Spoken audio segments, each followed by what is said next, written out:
ఈ సంవత్సరం గోదావరి కృష్ణ చాలా ఉధృతంగా వస్తున్నాయి. ఇంకా ఇప్పటి వరకు గోదావరిలో 2884 టీఎంసీ నీళ్లు సముద్రంలో అయిపోయినాయి. ఈరోజు వచ్చే నీళ్లు 5 లక్షల క్యూసెక్స్ ఆఫ్ వాటర్ వస్తూ ఉంది. 5 లక్షలంటే 50 టీఎంసీ నీళ్లు.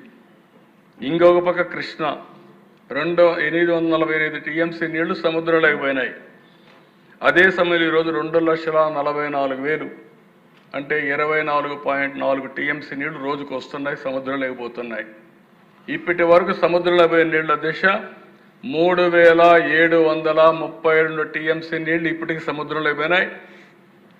ఇంకా సీజన్ ఉంది.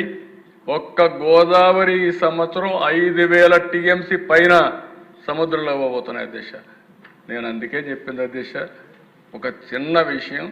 2 టీఎంసీ 200 నీళ్లు 200 టీఎంసీ నీళ్లు గోదావరి నుంచి పోలవరం నుంచి బనకచర్లకు తీసుకుపోతే బ్రహ్మాండంగా రాయలసీమ సస్యశ్యామలం అవుతుంది.